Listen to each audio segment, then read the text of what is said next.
I've promised I would return to have another look at the T28, and also with the battle rating changes that are coming up, I thought it would be a good idea to have another look at this vehicle.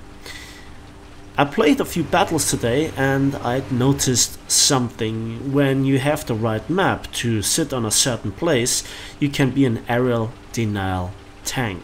It's not the most exciting gameplay, it's not the most skillful, but sadly enough, it's the most rewarding.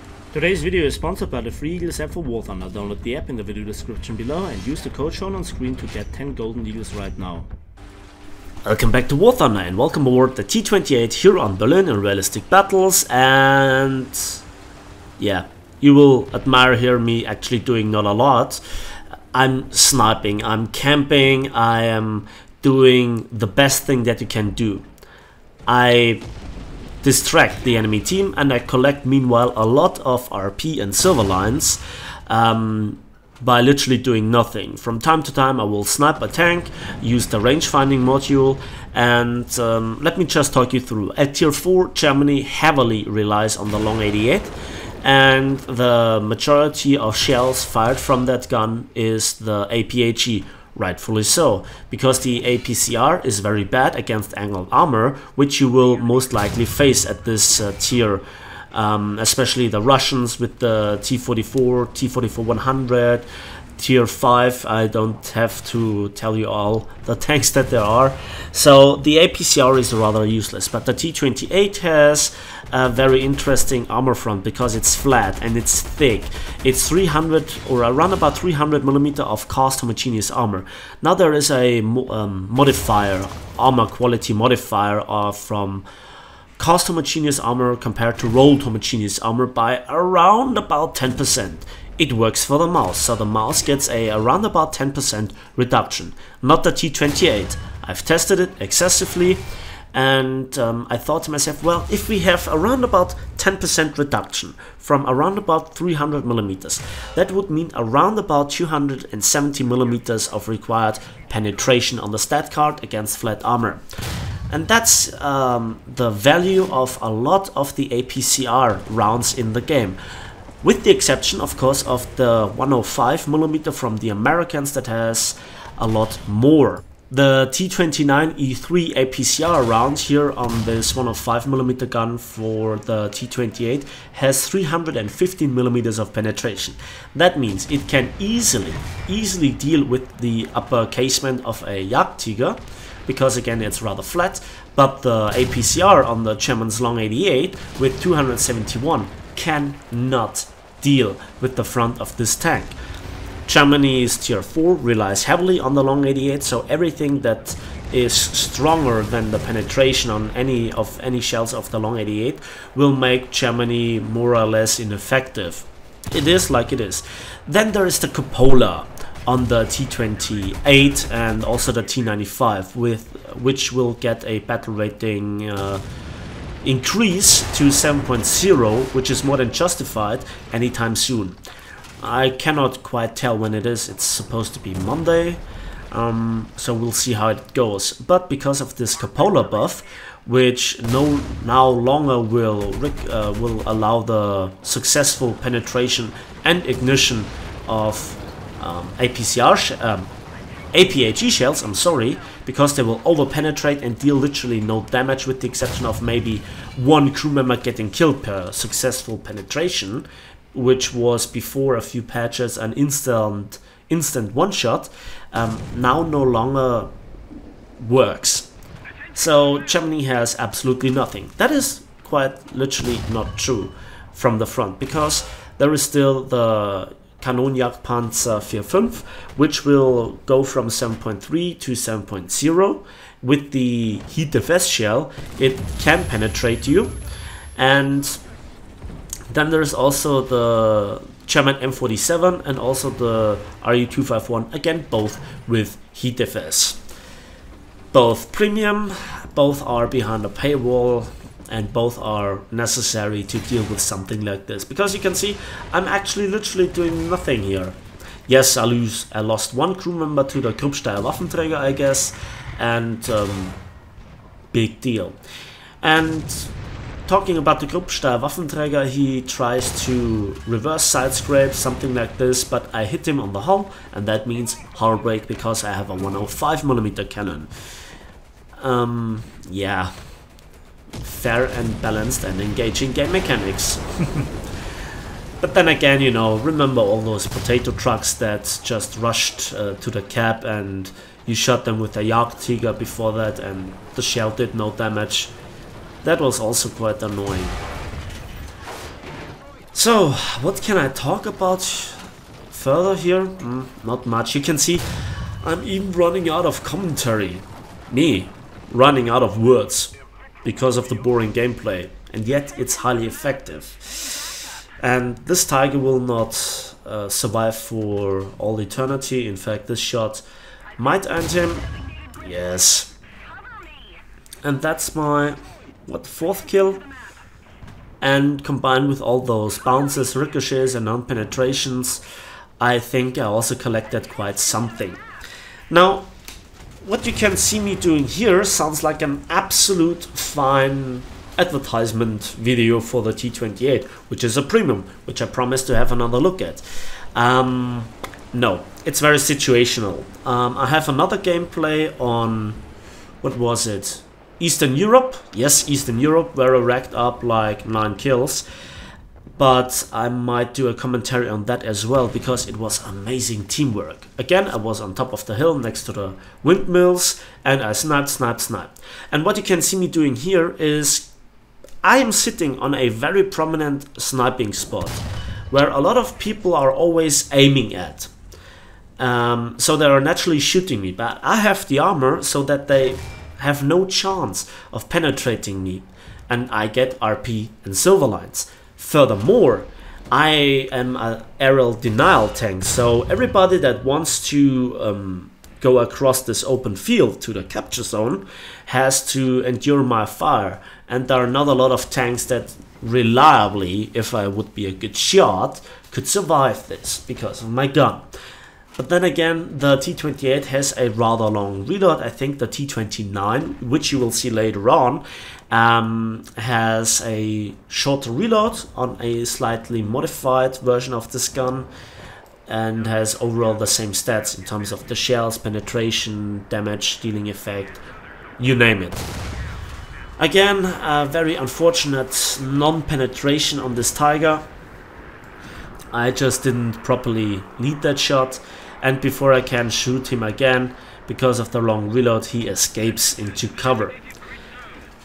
What you cannot do is really push by yourself. Despite the armor, your mobility is so bad. Your mobility is one of the worst in the game, if not the worst in the game. I'm not quite sure. Together with the T95, of course. And that means I need support. I have very bad gun handling overall, so turret traverse angle, turret traverse or gun traverse speed. Even the gun elevation is not that good for American standards. I guess it's around about -5 degrees. Not very good. And once you lose your commander, then, you know, your 50 caliber machine gun is inoperative, which is bad. Which is really bad, because you could harvest all those Russian AAA trucks, you could shoot at planes because you're so slow you have nothing else to do, you could mark enemies. This 50 caliber machine gun is quite vital, so it pretty much hurts you more than you would expect if you're down to 3 crew members. And here I try to just go near A to secure it. There is nothing more for me to do, and you can see how slow the vehicle is, how unmaneuverable it is.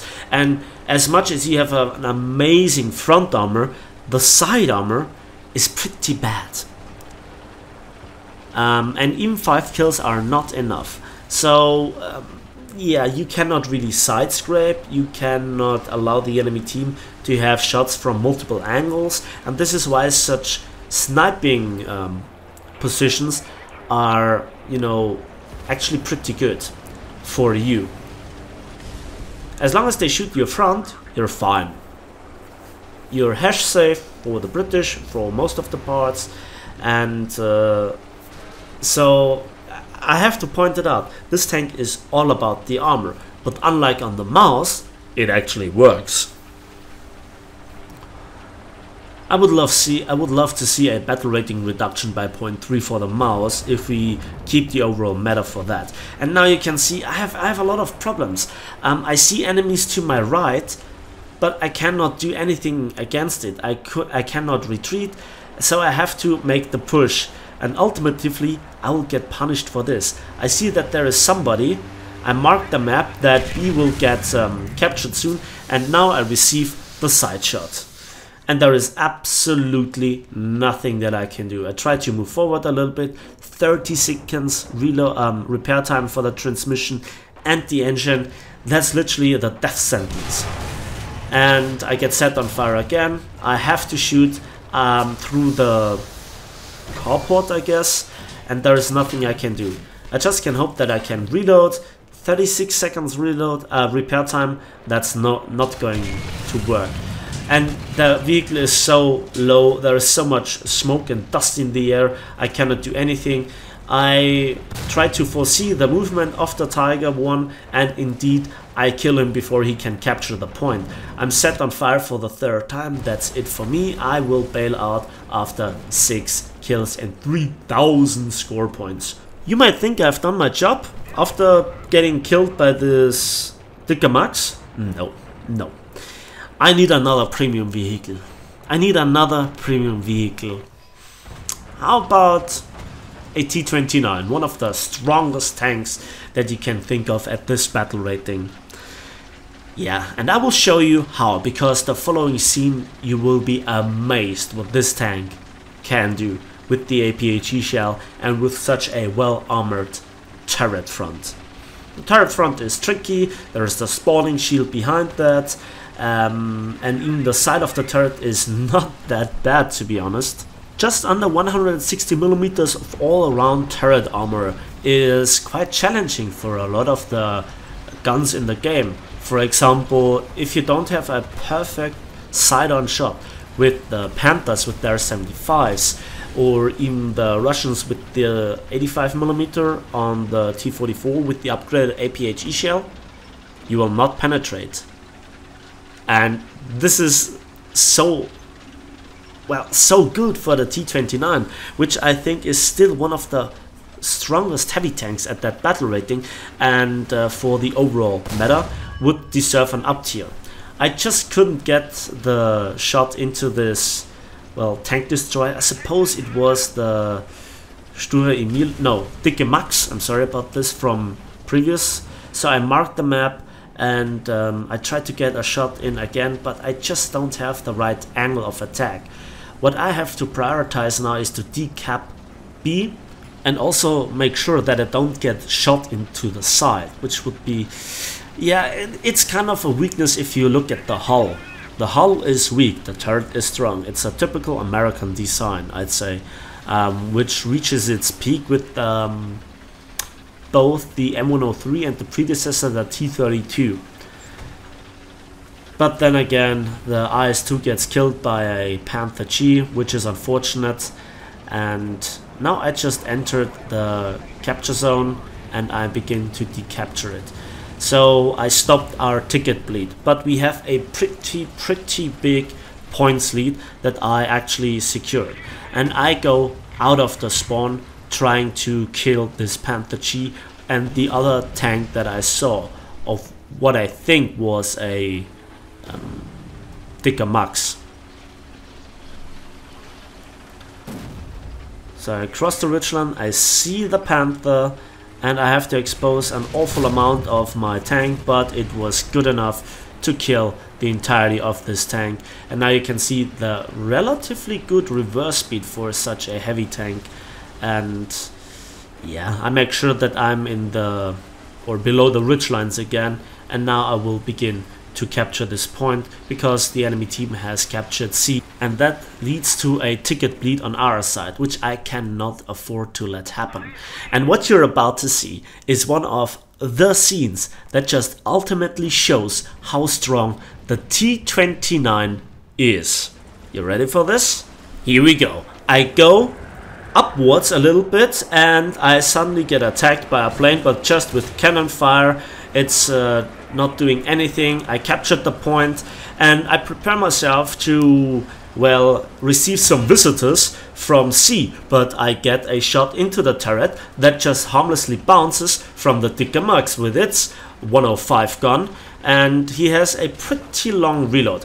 Enough time for me to shoot right next to the gun. The shell goes off, kills the gunner, the loader, kills the gun breach, and also sets him on fire, you know, because American APHE. Then I see the Panther F, and he just throws the shell into the dirt. I use the time given to me to finish off the Dickermax for my 8th kill. The Panther smokes up, I see movement from the other side, and I royally screw up because I am actually concentrating fire on the Wirbelwind and damage him severely, and I actually did not see the Tiger because he was actually... I was concentrating on the Jagdpanther. I blind him with the machine guns, make sure that I hit his turret front, and I damage his cannon breach, meanwhile bouncing 2 shots from the turret side from the Panther F, and he tries to retreat, but I make sure he doesn't, killing him off with 1 kill. The Tiger 2 smokes up after I get my kill on the Panther F, and now I go into the smoke and I get a kill assist on the Wirbelwind. The ASU 57 assisted me here. I drive in front of the Tiger 2 16 SLA and I kill him off for my 10th kill, and that was just an amazing scene. Wow. Yeah, and there is also still a Ostwind, I guess, and I shoot him into the hull, the shell goes off, and it's my 11th kill. Wow. So that was 6 kills with the T28 and 5 kills with the T29. What an ending to this battle. Now, we both have, or our team and the enemy team have both 1 cap point each. That means no ticket bleed for both. I still get harassed by the plane. Not a lot of damage. I just a transmission received 1 penetration, and it was a Do 335, but because of very balanced German flight models, he couldn't pull up, because, you know, he's one of the superior German CAS planes with the 30mm that has a lot of a very good maneuverability. That means he ended up in the house behind me. Yeah, very, very balanced, everything. You know, my criticism when I eventually do criticize something comes not from just playing one nation. I play all the nations at any tier with any kind of modes, and so I think I know what I'm talking about. If you disagree, you are entitled to do so, but you know, I have the results. Over 100,000 silver lines and over 13,000 vehicle research points for the M50 Ontos. Yeah, that was an amazing result. I love to play the battle, and a lot of the games with the Americans at that battle rating are just ending up amazing. And if normal armor and normal APHE is not enough for you to get 11 kills and nearly 5,000 score points, then you still can buy the tier 6 premium. So that's it for me today. Thanks for watching, thanks for listening. Please give this video a like if you did, subscribe if you want to see more, and we'll see each other on the battlefields of War Thunder.